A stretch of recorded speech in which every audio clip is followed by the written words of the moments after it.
Umuryango Human Rights Watch wita ku burenganzira bwa muntu urahamagarira u Rwanda guhagarika kwibasira abanyamakuru.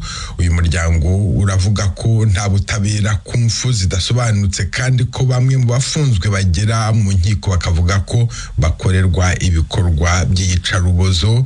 Ni muri raporo yashyizwe ahagaragara ku wa kane w'iki cyumweru i Kigali. Eric Bagirubusa.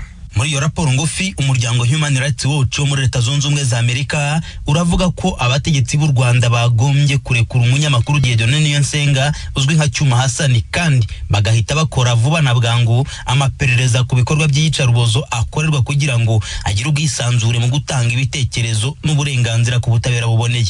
Human Rights Watch ivuga ko kuva umwaka ushize 2023 abategetsi b'u Rwanda batarabasha gukora amaperereza ku rupfu rudasobanutse rw'umunyamakuru John Williams Intwari.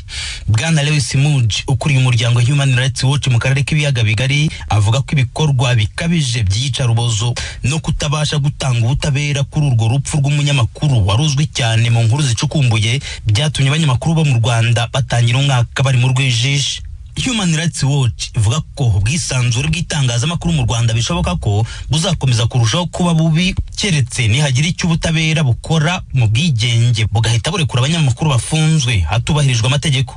Afite ibikomere mu gahanga agaragara nk'ufite intege nke Niyonsenga yabwiye urukiko i Kigali mu kwa mbere kwa 2024 ko afungiwe mu mwobo uhora ujenga amazi hatabona kandi ko ahora kubitwa nk'uko Human Rights Watch bisobanura. Yavuze ko mu rubanza rwe nta butabera yiteze kuko mu myaka 3 afunzwe mu buryo bwa kinyamaswa nk'uko bimwe mu bitangazamakuru byabitangaje.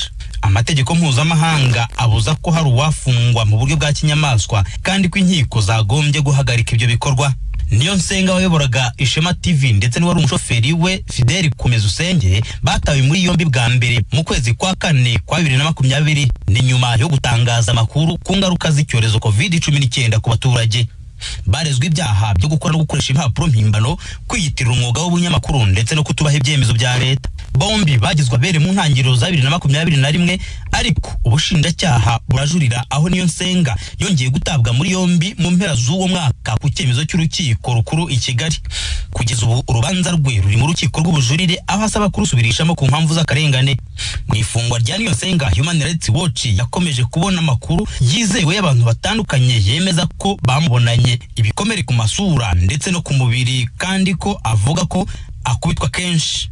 Abacamanza ntacyo bakoze kubipererezaho cyangwa gutegeka ko byahagarara. Niyonsenga n'abanyamategeko be banabwiye urukiko ko abamurinda bafatira amadosiye yagombye kumufasha mu rubanza rwe. Ufatiye kubiboneka mu miburanire abanyamategeko ba Niyonsenga babwiye urukiko ko iyo bagaragaje icyo kibazo ku bategeka gereza basubizwa ko adafite uburenganzira kuri dosiye ze. Gufatira ayo madosiye byabaye rusange cyane ku manza za politiki. Urukomatane rw'inyerezwa n'impfu zitavugwaho rumwe no gutera ubwoba ndetse no guta muri yombi abanyamakuru ni uburyo bwiza butuma abanyamakuru barushaho kwiniga mu Rwanda nk'uko umuryango Human Rights Watch bivuga.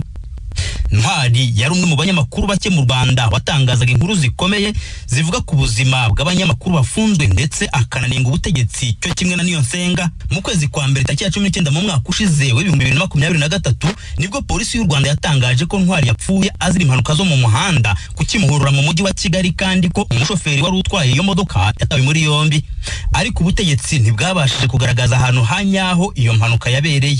Nta n'amakuru yisumbuyeho bwashatse gutanga. Impamvu urupfu rwa Ntwari rudasobanutse zirumvikana ku bwa Human Rights Watch.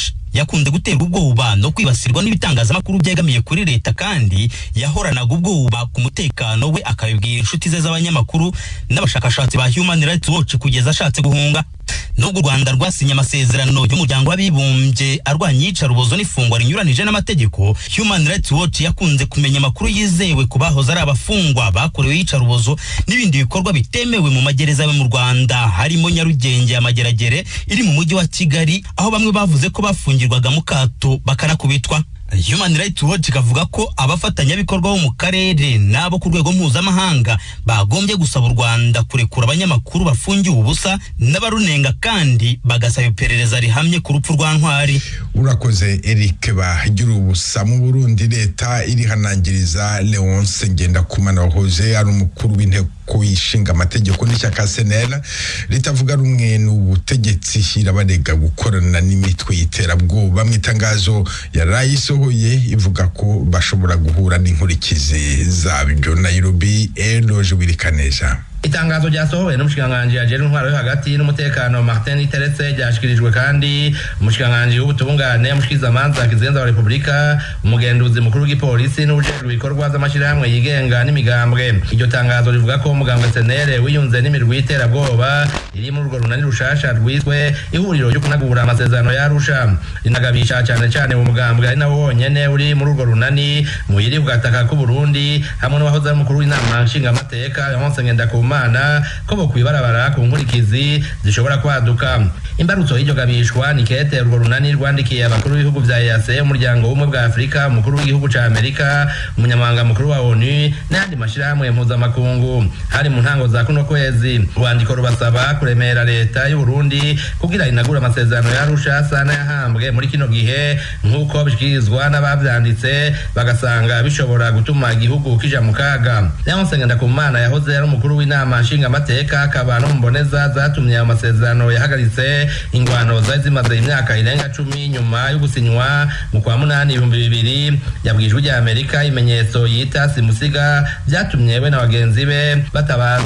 Dushaka yuko ata muntu yosubira kuzira ubwoko bwiwe, umuntu yosubira akicwa cyakangazo cyagapfungwa, ata muntu yosubira kuzira byumviro by'abantu bidegembye, aba bahunze bahunguke, aba bapfunzwe bapfungiye ubusa bapfungurwe, hanyuma amatora ategurwe neza atunganywe neza. Agatorwa sasanga ingingo zose abategetsi baturuka ku mugambwe CNDD-FDD bamaze igihe bafata harimo guhagarika ibikorwa by'umugambwe wiwe kuva mu kwa 6 umwaka uheze. Atahindi umuryango Human Rights Watch wita ku burenganzira bwa muntu urahamagarira u Rwanda guhagarika kwibasira abanyamakuru.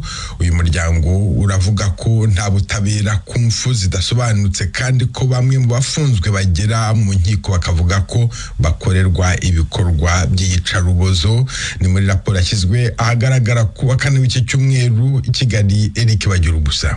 Muri iyo raporo ngufi umuryango Human Rights Watch wo muri Leta Zunze Ubumwe za Amerika uravuga ko abategetsi b'u Rwanda bagombye kurekura umunyamakuru Dieudonné Niyonsenga uzwi nka Cyuma Hassan, kandi bagahita bakora vuba na bwangu amaperereza ku bikorwa by'iyicarubozo akorerwa kugira ngo agire ubwisanzure mu gutanga ibitekerezo n'uburenganzira ku butabera buboneye.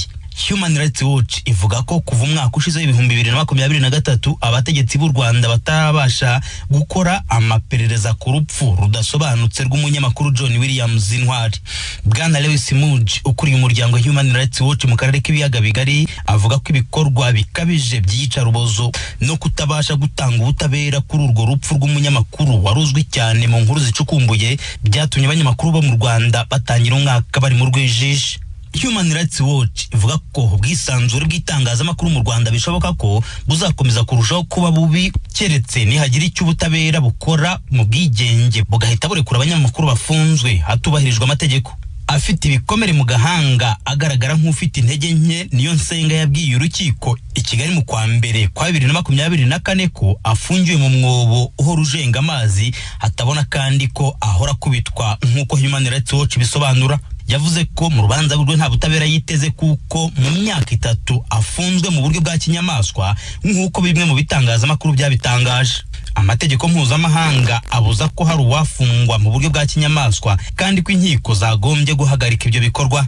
Niyonsenga wayoboraga Ishema TV ndetse n'uwari umushoferi we Fidel Komezusenge batawe muri yombi bwa mbere mu kwezi kwa 4 kwa 2020 ni nyuma yo gutangaza amakuru ku ngaruka z'icyorezo COVID-19 ku baturage.